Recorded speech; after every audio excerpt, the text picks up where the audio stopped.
Hi guys, ఎలా ఉన్నారు? ఈరోజు టాపిక్ వచ్చేసి delimitation bill.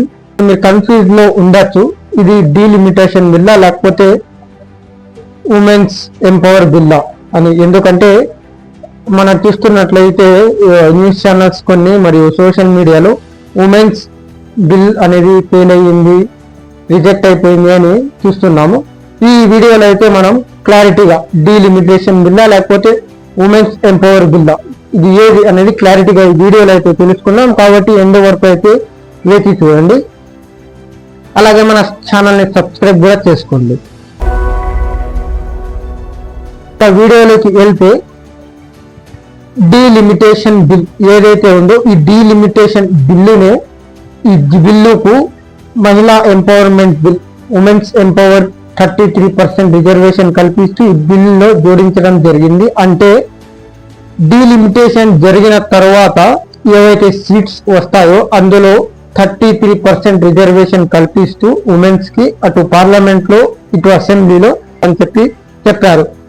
Women's reservation bill ఏదైతే ఉందో అది ఆల్రెడీ 2023 పార్లమెంట్ లో పాస్ అయింది. మొత్తం అధికార పక్షం ప్రతిపక్షం అందరూ ఈ బిల్లుకి అయితే ఆమోదం పలికి బిల్ అయితే పాస్ అయింది. కాకపోతే ఇప్పుడు ఏదైతే రిజర్వేషన్ కల్పిస్తా ఉన్నారో అది డీలిమిటేషన్ చేసిన తర్వాత ఏవైతే సీట్స్ పెరుగుతాయో 543 నుంచి 850కి అందులో రిజర్వేషన్ 33% రిజర్వేషన్ కల్పిస్తామని చెప్పి కేంద్ర ప్రభుత్వం ప్రకటించింది.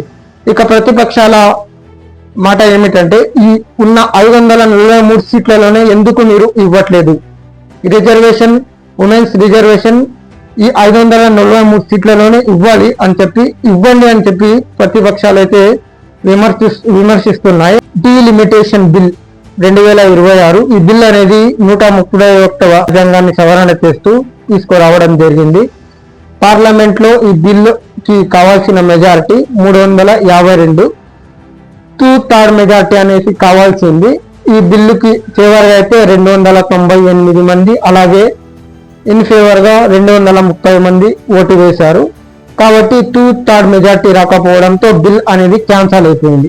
ఈ బిల్లు ముఖ్య ఉద్దేశం ఏమిటంటే ఏవైతే జనాభా ఉందో దాని పరంగా సీట్స్ ఏవైతే ఇప్పటికి 543 సీట్స్ అనేవి ఎంపీ సీట్స్ అనేవి ఉన్నాయి, దాన్ని పెంచుతూ 543 నుంచి 850 వరకు పెంచుతున్నట్లు కేంద్రం ప్రకటించింది. అలాగే జనాభా పరంగా దీన్ని పెంచుతున్నట్లు అనౌన్స్ చేశారు. ఎలాగంటే ఎక్కువ జనాభా ఉంటే అన్ని సీట్లు, తక్కువ జనాభా ఉంటే తక్కువ సీట్లు అన్నట్టు. దాని ప్రాతిపదికన చూసుకుంటే మన సౌత్ స్టేట్ ఏవైతే ఉన్నాయో తెలంగాణ, ఆంధ్ర, కర్ణాటక, తమిళనాడు, కేరళ, ఈ మన సౌత్ స్టేట్ లో జనాభా అనేది తక్కువగా ఉంది. దీనికి గల కారణం 1971లో అప్పటి ప్రధానమంత్రి ఇందిరాగాంధీ గారు ఇండియా అనేది పాపులేషన్ క్రైసిస్ ఫేస్ చేసింది. దానికోసం పాపులేషన్ ని తగ్గించాలని చెప్పి కోరారు. అలాగే సౌత్ ఇండియా మొత్తం ముఖ్యంగా అన్ని సౌత్ ఇండియన్ స్టేట్స్ దీన్ని సీరియస్ గా తీసుకొని ఫ్యామిలీ ప్లానింగ్, ఉమెన్స్ ఎడ్యుకేషన్, అలాగే కొన్ని స్కీమ్స్ జనాభా తగ్గించేందుకు అయితే చేస్తున్నారు. అలాగే జనాభా తగ్గింది కూడా.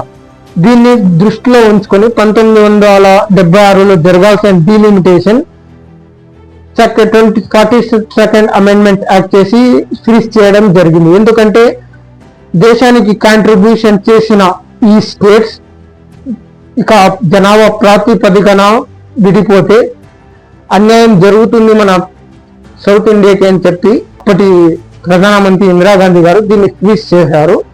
అలాగే 2002లో డీలిమిటేషన్ చేయాల్సింది, అప్పటి ప్రధానమంత్రి కూడా దీన్ని ఫ్రీజ్ చేశారు. 84 అమెండ్మెంట్ యాక్ట్ చేసి దీన్ని కూడా ఫ్రీజ్ చేశారు. ఇక ఆ తర్వాత 2021లో జరగాల్సిన ఈ డీలిమిటేషన్ కోవిడ్ వల్ల నిలిచిపోయింది. అప్పుడు ఎలాంటి ప్రాబ్లమ్స్ ఫేస్ చేసామైతే మనం అందరం చూసాము. సౌత్ ఇండియాలో ఉన్నాం కాబట్టి దీని గురించిన అవగాహన మనకు కూడా ఉండాలి, దీని గురించిన విషయం తెలిసి ఉండాలి. కాబట్టి ఈ వీడియోలో క్లారిటీగా అయితే ఎక్స్ప్లెయిన్ చేస్తున్నాం. ఈ వీడియో చూసి తెలుసుకొని అలాగే ఈ వీడియోని షేర్ కూడా చేయండి, దాంతోపాటు సబ్స్క్రైబ్ కూడా చేసుకోండి. ఇక నార్త్ లో చూసుకుంటే మధ్యప్రదేశ్, రాజస్థాన్, ఉత్తరప్రదేశ్, ఇంకా ఉత్తరప్రదేశ్ టాప్ లో ఉంది జనాభా పరంగా. ఈ ఏదైతే జనాభా ఉందో మొత్తం ఈ నార్త్ సైడ్ లో ఎక్కువగా ఉంది. అందుకని ఈ జనాభా ప్రాతిపదికన చూసుకుంటే సీట్స్ అనేవి ఇక్కడ విపరీతంగా పెరుగుతాయి.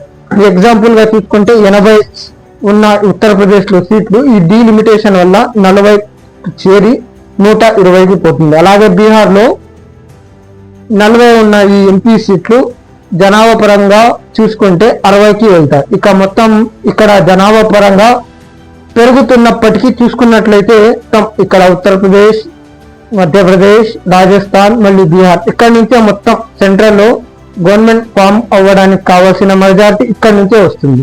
కాబట్టి దీని గురించే మొత్తం సౌత్ ఇండియా అనేది భయపడుతుంది. ఎందుకంటే ఇప్పుడే చూసుకున్నట్లయితే మనకు రావాల్సిన ఏవైతే ఉన్నాయో అవి సెంట్రల్ నుంచి స్టేట్ కి రావట్లేదు. ఫండ్స్ అవ్వచ్చు, లేకపోతే స్కీమ్ నుంచి కొన్ని కానీ ఏవైతే ఉన్నాయో అవి సరిగ్గా రావట్లేదు. సెంట్రల్ అనేది సరిగ్గా ఇవ్వట్లేదు. ఏదైతే బడ్జెట్ లో కానీ చూసుకున్నట్లే కొంచెం మాత్రమే సౌత్ ఇండియాకి కేటాయించడం జరుగుతుంది. ఇప్పుడే వాళ్ళు పట్టించుకోవట్లేదు. సెంట్రల్ ఏదైతే ఉందో మన సౌత్ ఇండియాని పట్టించుకోవట్లేదు. ఇక ఇది కూడా వెళ్ళిపోతే మనని చూడని కూడా చూడరు. అందుకనే మొత్తం ఈ సౌత్ ఇండియన్ స్టేట్స్ భయపడుతున్నాయి. ముఖ్యంగా తమిళనాడు సీఎం ఎంకే స్టాలిన్ గారు అయితే ఈ బిల్లు అనేది క్యాన్సల్ చేయాలని చెప్తున్నారు. దీనికి కేరళ సీఎం పినరయి విజయన్ కూడా, అలాగే కర్ణాటక సీఎం సిద్ధరామయ్య గారు కూడా, అలాగే తెలంగాణలో కూడా ఎక్సెప్ట్ ఆంధ్రప్రదేశ్, తెలంగాణలో కూడా పార్టీ కాంగ్రెస్, బీఆర్ఎస్ అని లేకుండా ఈ రెండు పార్టీలు కూడా ఈ డీలిమిటేషన్ బిల్లుకి వ్యతిరేకంగానే ఓటు కూడా వేశాయి. ఆంధ్రప్రదేశ్ లో అయితే టీడీపీ పార్టీ ఎన్డీఏకి అయితే అనుసంధానంలో ఉండడం వల్ల ఈ బిల్లుకి మద్దతు ఇచ్చింది. అలాగే వైసీపీ కూడా ఈ బిల్లుకి మద్దతు ఇచ్చింది. మాకు 50% పరంగా విభజిస్తే ఎలాంటి ప్రాబ్లం లేదని చెప్పింది. కాకపోతే మొత్తం సౌత్ ఇండియా ఉండే ఈ స్టేట్స్ మొత్తం అపోజ్ చేస్తుంటే ఆంధ్రప్రదేశ్ ఫేవర్ గా ఉండడం ఇక ఒక డైలమా అయితే క్రియేట్ చేసింది. డీలిమిటేషన్ బిల్ ఉందో పూర్తిగా అపోజిషన్ పార్టీ దీన్ని వ్యతిరేకించింది. ఇది దక్షిణ భారతదేశాన్ని, సౌత్ ఇండియాని గొంతు నొక్కుతున్నట్లు అని చెప్పి, అలాగే ఎంకే స్టాలిన్ గారు అయితే ఈ బిల్ ఏదైతే ఉందో మొత్తం సౌత్ ఇండియాని గొంతు మీద పెడుతున్న కత్తి అని ఆయన సంబోధించారు. ఈ బిల్లు మొత్తం 543 ఉన్న ఎంపీ స్థానాల్లో 298 మంది అయితే ఫేవర్ గా ఓటేస్తున్నారు. అలాగే 230 మంది అయితే దీన్ని అపోజ్ గా ఓటేస్తున్నారు. ఇక ఈ బిల్ పాస్ అవ్వడానికి కావాల్సిన మెజార్టీ 2/3 మెజార్టీ కావాల్సింది. 352 అనేది ఈ మార్క్ ని రీచ్ అవ్వలేదు. కాబట్టి బిల్ అనేది ఫెయిల్ అయిపోయింది. బిల్ అనేది వీగిపోయింది. దీన్ని అఫీషియల్ గా స్పీకర్ అయితే అనౌన్స్ కూడా చేశారు. దీనితో పాటు యూనియన్ టెరిటరీ బిల్ కూడా రావాల్సింది. దీన్ని వెనక్కి కూడా తీసుకున్నారు. మీకు అర్థమైంది అనుకుంటున్నా. అర్థమైతే కింద బాక్స్ లో అయితే కామెంట్ చేయండి. అలాగే లైక్, షేర్ చేసి సబ్స్క్రైబ్ చేసుకోండి. ఈ వీడియో ఎలా అనిపించిందో కామెంట్ చేయండి.